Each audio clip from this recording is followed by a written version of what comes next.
Pop song. Hope that was it. Hey, joining us on the phone is Congresswoman Yvette Herrell. Good morning to you. Hey, good morning. How are you today? Great. I hope I found the right song from this listener's days of old about the rag mop. So the internet is an amazing thing. You can find all kinds of things out there nowadays. Right? It's crazy. Everything at your fingertips. Yeah, and then nothing good half the time. Right, yeah, you can't always believe what you read on the internet, that's for sure. Yeah, wasn't it Abraham Lincoln who said that? But that's, it's another joke. Well, how are things? Are you in D.C. or are you in the district? Where are you hanging out these days? I'm in D.C. So there was talk that we were going to get completely done by today, but we're not. We're actually going to be back in session next week. And so, but it looks like maybe by Wednesday we'll be out for everybody to go back to districts for the Christmas holidays until after the first of the year. So I'm looking forward to that. I think that'll be great to get home, go around the district, say hi to everybody right before the Christmas holiday. So I'm looking forward to it. Yeah, I can just imagine. I know this is going to sound a little partisan, but what crazy thing is Speaker Pelosi keeping you guys in Washington for this time? Yeah, what we're staying in for this time is the debt ceiling. And so we actually have already passed all the bigger bills out of the House. Obviously, most of them went on a party line vote. And so now what we're waiting for is the Senate to take up the debt ceiling. And I think they're supposed to be doing that over the weekend. And that's why we'll come back next week, go back into session next week. So, yeah, it's been crazy. The big one this week was the National Defense Authorization Act, which originally I voted against it primarily because it had a red flag provision in it, which would have made it very difficult for our veterans to secure firearms, and I just couldn't even support that. And of course, it had a number of other things wrong with it, but they did make some changes to it. So they removed the red flag language. They removed the drafting our daughters language. They changed it where we're fighting against this mandatory vaccine situation, but at least in the military, what we were able to have the change in this particular bill was that those service members that do not take the vaccine will not get a dishonorable discharge. So they changed the language where it would be honorable or general discharge. And of course, we're still fighting. In fact, I believe earlier this week, the Senate passed a bill mandating that they cannot impose a mandatory vaccine on private businesses. So we'll see what happens with that. But we're still just fighting against all these crazy, mandates and regulations. It makes no sense at all. I feel like the American people are the ones that are being shut out of everything. And with all this happening in terms of inflation, cost of gas, food, services, everything going on, the open border, it makes no sense that we're not addressing these issues that are really affecting each and every American and our pocketbooks. No question about it. On the vaccines for the military folks. Now you know Mike Winters. He's our Roswell host, and he was Air Force. And I asked him, early on about the vaccines, and being in the military, he said, "Look, I've been poked, prodded, jabbed, stabbed, stuck with about everything." To him, it didn't matter to him whether or not another vaccine came along, because that was what he was used to being in the military. Right. What have you heard from other veterans and service members regarding the vaccine mandate, say for the military folks? Yeah, that's what's been a really tough situation, because absolutely that's right.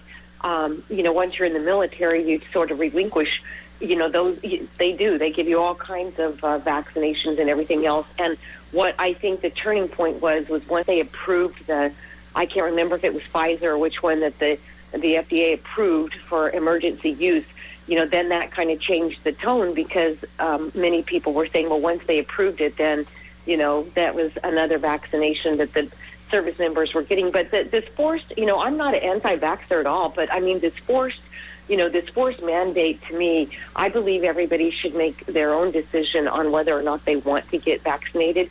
And so it's just been really tough. And I know there have been a number of members that did receive the religious exemptions. It's just the way the whole entire thing has been handled.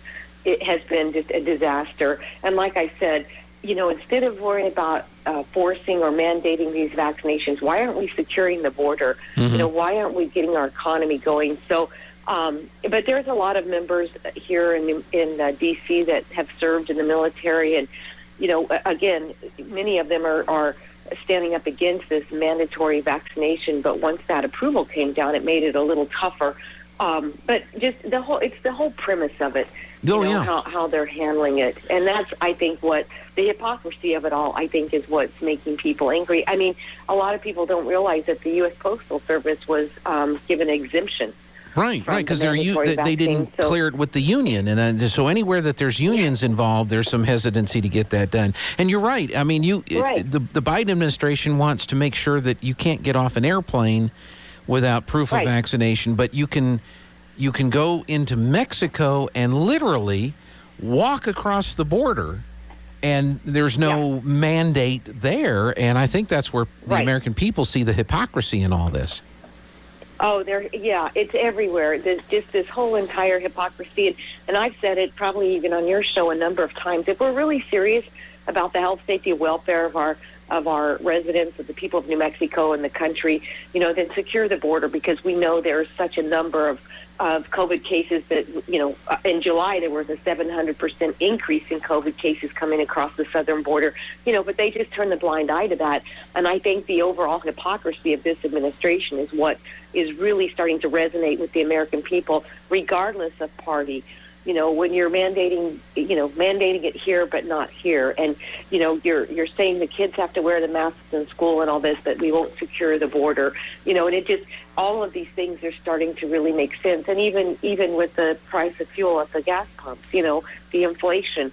I mean, a lot of these things could be avoided if there was more certainty within our administration, some of the decisions. But when you get rid of the Keystone XL pipeline, then you start asking OPEC to drill oil for us. Yep. And then there's this complete fight, and really just to vilify, our oil and gas production. And I spoke at a oil and gas meeting yesterday, and it was really interesting because it was global partners that were there, American and global partners. And it makes no sense when we're producing oil and gas more affordably, cleaner. We have these regulations. We're making it happen, and the demand for oil and gas, the demand for these products is not going away. It is not going to go away.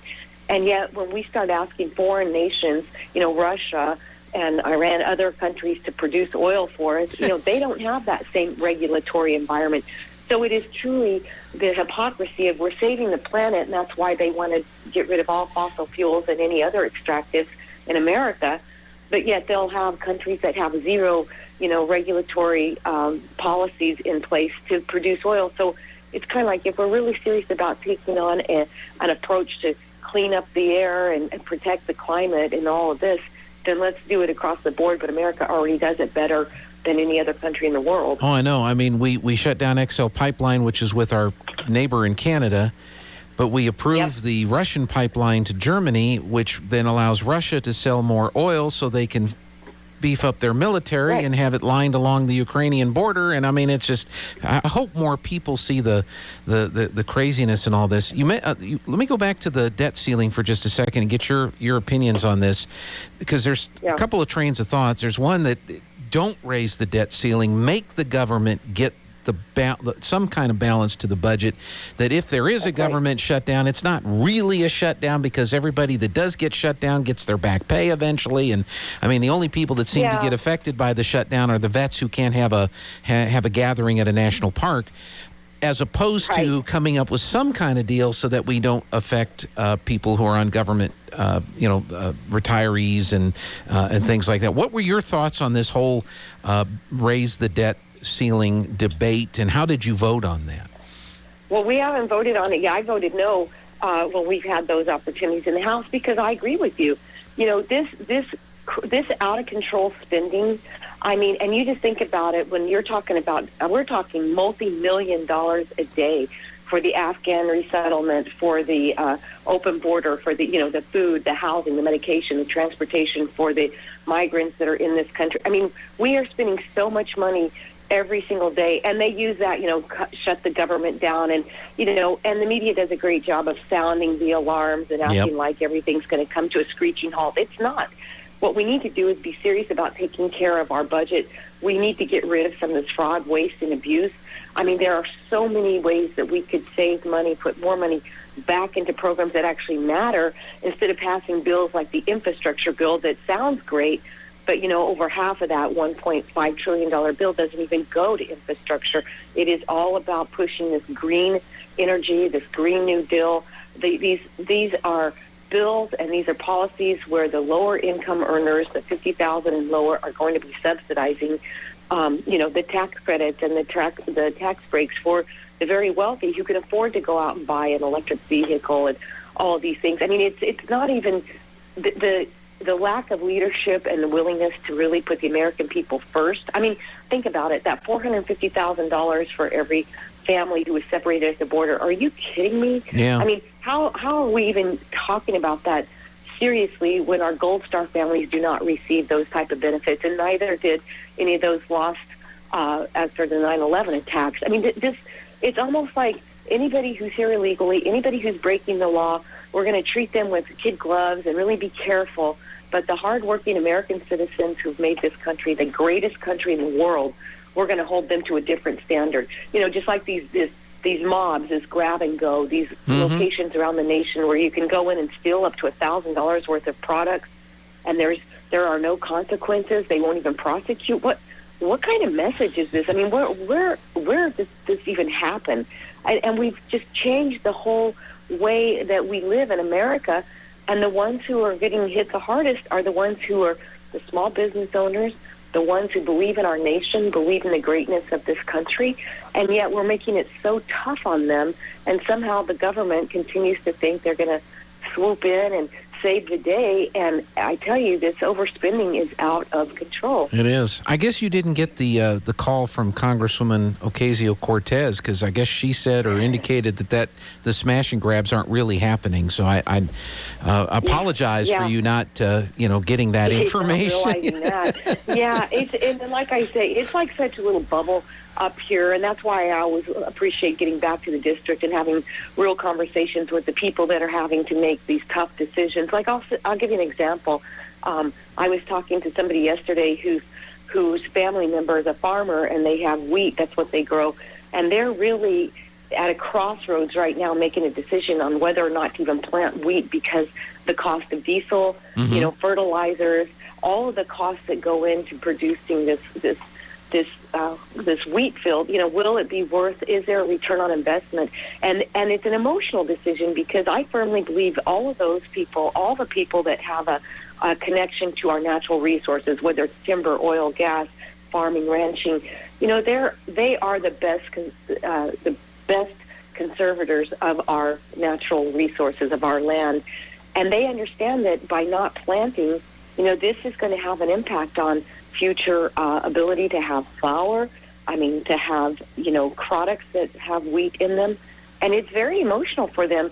But right now, the government is not signaling that there'll be anything we can do to help them defray these costs. And even the economists are saying, this is going to be well into next year, into 2022, and there doesn't seem to be that, proverbial light at the end of the tunnel just yet. I think it gets worse before it gets better. Yeah. And people aren't even realizing that, now we're going to be forced with people having farmers and ranchers making these decisions. And what scares me, Mike, is I don't want to make our country reliant on foreign food. I just don't want to do that. And yet we're not doing anything to help our ag operations. Yeah. We're always going to need energy. We're always going to need food. It makes no sense that we're not doing more to protect these industries. No, I agree. And just from a philosophical standpoint, I wish we'd get away from this, subsidize. We need to help these people with subsidies. We need to subsidize. Why don't we go after the the costs themselves by opening up the economy and letting and the free market economy will take care of the costs, which will make it better to do. Let me ask you this. I had a listener call me yesterday, knew I was going to be talking to you, and wanted me to ask you on the border security. There apparently there was a lot of material that was purchased in anticipation that it would be used for building the wall, and not just the actual fence material itself, but fiber optic and technology and all this other kind of stuff. In the discussions that we're having over the border and the budget and the border security, what is being talked about? What are we going to do with all that material that apparently is just kind of laying out there, not being utilized right now? It's been bought and paid for, and it's ready to be installed. Is that just going to be another government waste of money? Oh, well, we didn't use it. We'll have to move on to something else. What's going to happen with all that material? It's still all sitting there, and it's in New Mexico, Texas, Arizona. I mean, you can go out and see. They have moved in New Mexico some of the crusher plants, the actual plants, but the material is still there. The rebar, the metals, the rock and everything that they were using. And here's what everybody ought to be angry about. I know there are some people that don't believe in the border wall, but it works. We know that. But this is the equivalent of you paying a contractor to build you a house, and they get it all done except the roof, and then they leave. I mean, we've paid for these materials. The American taxpayer has already paid for this, and now they're sitting there because this administration refuses to admit that we have a crisis on the border, that we have already paid for these materials, that there's such a small amount of wall that needs to be completed. And you're right. The sensors, the technical equipment that was a part of that, especially with these sensors, so they could be, they would be able to find out, when there was somebody approaching the walls. There were a lot of sensor and the fiber optics and everything else. And it makes no sense that we're just going to let that sit there. And it'll either sit there for who knows how long, or they'll eventually destroy it. And again, it makes no sense. But nothing that this administration has done during the last 9 months makes any sense at all to anybody. And so we, in fact, have sent a letter to the chairman of the Oversight Committee asking her to subpoena Secretary Mayorkas so that we can get answers on the border wall, the border security, the crisis at the border, and the Afghans as well with the vetting. We were on all the time, the radio, TV, everywhere, talking about we're concerned about the vetting practices. They're not vetting the way that we need to have these Afghans vetted. We're all about helping the folks that helped us. But we also have, I think, a responsibility to get our Americans home and protect Americans at home. And now, you saw that 10 days ago, maybe that leaked a document from the White House that said the 80,000 Afghans were not vetted because they just didn't have, and that's exactly what we've been saying. And it's but that just goes kind of almost unnoticed because the media doesn't want to talk about these things. And I can guarantee you if the shoe was on the other foot and this was President Trump, I mean, oh my gosh, it would be nonstop, but they rarely talk about anything this administration is doing. Yeah, that's too bad because maybe the folk, I know in New Mexico it's a lost cause, but I could, maybe the folks from Texas and Arizona could come at least get the materials and put them to good use instead of just letting them rot out there in the desert, It's crazy. Well, and Governor Abbott has said they're going to come up with the money. They're going to figure out a way to finish the wall over on the Texas border. And what that's going to do is obviously push more of these migrants. We know there are some big caravans that are not too far away that it looks like they're going to be going more towards Yuma, Arizona. But at some point in time, then we'll see even a larger uptick coming across the southern border in New Mexico because it's so sparsely populated, and there's so many opportunities to come across right there. It's a harsher country, that we don't have, when you're coming across in New Mexico up through the Johnson Ranch and other places, it's not very easy to get to the checkpoints and everything else. Where over in the Rio Grande Valley, they come in, they know exactly where to go, and it's a little bit easier to navigate.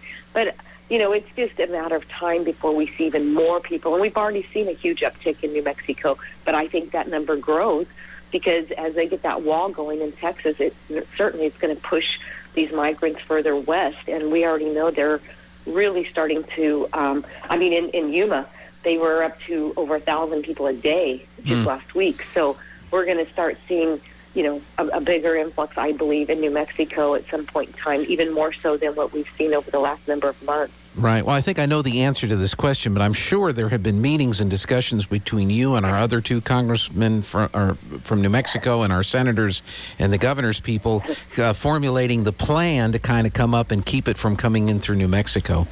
Not happening. Not happening. I know, and it's so sad because this is not a partisan issue, and I know you know this, but I mean, this is not a partisan issue. This is a human trafficking, human rights. This is just a health issue, a security issue, that it shouldn't be whether you're a Republican or a Democrat. This should be of concern to anybody that's in elected office from New Mexico. And I think that's another part that's frustrating people about what's going on.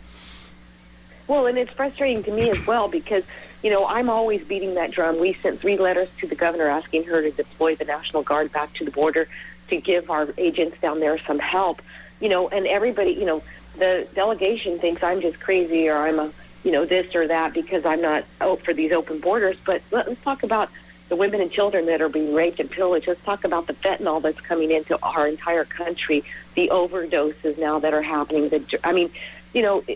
There's so much more to this, and I'm all about people coming into our country through the right channels and doing it legally, not this open border, and then getting rewarded for bad behavior. Mm-hmm. You get here and then you get all these perks, and of course people are going to come. And I've met with 7 different ambassadors. In fact, this week I met with the president of Guatemala. We met with one of the governors of Panamania, and I'm telling you, what people in America are not understanding or seeing is this is a global issue. Because when you talk about, we're seeing the influx of people and how the costs are and so forth. When you look at a country like Panama, who's so much smaller than we are, or Guatemala, they're losing their workforce. Mm-hmm. They don't want to see people continue to leave. They really are about the humanitarian efforts and the women and the children and the drugs and the cartel. And we're seeing now changes in Panama where people are coming through the Darien Gap. Once they get, they've lost 10,000 people through there this year because it's so rough, the terrain and everything else. But, they were telling us, now these small communities where these migrants are coming into, the drugs, now they're seeing an uptick in crime. Yep. Their country cannot handle it, and it's absolutely compromising all of these countries that are being touched by this mass migration. And it's so sad because it doesn't have to be this way. And every single one of these people have said, when you have a president-elect or when Joe Biden, before he won, was saying, hey, I'm not going to do anything with the border. I'm going to open the border. We're not going to discuss it. He pretty much made a global invitation. Yep. And there are no consequences. And that's what all of them are saying. And now many countries are feeling it even worse than we are because of their population and because of their lack of resources. Oh, it's insane. We're talking with Congresswoman Yvette Herrell. I'll make another partisan comment here. It seems like you've had more discussions with our South American friends than the person who's in charge of the border crisis at the administration, which is the vice president, and which is another sad commentary, I'm afraid. Have you found the children that you're going to hire to do your space video? Yeah, right. Exactly. So I can just hire some kids to come in. Yeah, it's crazy, but again, that's funny. They're not even taking it seriously. I know. And that's what's so sad. There's so many issues that could be addressed and taken care of if we secured our border. If we stopped attacking oil and gas, if we started looking at ways to open up our economy, if we would stop, the feds would stop paying people to sit at home and we could get people back in that workforce. Again, we are punishing those who have made this country and our state what it is, that one of them, obviously the greatest country in the world, but those who have invested the time and energy and efforts, they're the ones that are now being held to this double standard. I saw this kind of joke on Facebook or somewhere that said, hey, if things are tough, just go to Mexico and come back in across the border and you'll receive everything you ever wanted, and that's pretty much true. Yeah. And it's a sad day. And the way we're seeing now with so many people who made it through that pandemic and now not able to really even have their offices open or their businesses open to full capacity because of the lack of workforce, it's just I mean, you don't have to be a rocket scientist to see what this administration is doing to our nation. And like you said, most of this is not even partisan. This is absolutely nonpartisan. This is about people. This is about our country, and this is about keeping us the greatest country in the world. And it has nothing to do with party affiliation and everything to do with Americans. Let me ask you this: after this vote early next week, and everybody gets to go home for the holidays, when you come back next year, it's going to be an interesting year because it's going to be an election year. There's going to be maybe the redrawing of the district. Well, I know not maybe. They're going to redraw the districts. Have you followed any of that in New Mexico with the special session and what's being talked about there? How do you see this redistricting coming out of this special session? Yeah, I'm very disappointed at the maps that I've seen so far that have been introduced up in Santa Fe, and obviously, we're keeping an eye on it. But here's what's sad. I just wanted this to be a very fair and transparent process, and I want who it matters to are the people. And I said it over and over. This isn't about me. This is about making sure that conservatives, business owners, those who from the energy sector or from the ag sector, or that we have a seat at the table, a voice in the room. And the way they gerrymandered these maps, I mean, it compromises the ability to have real representation. And I am just so disgusted over this. To make it so partisan just because you can is such a disservice to the people of New Mexico.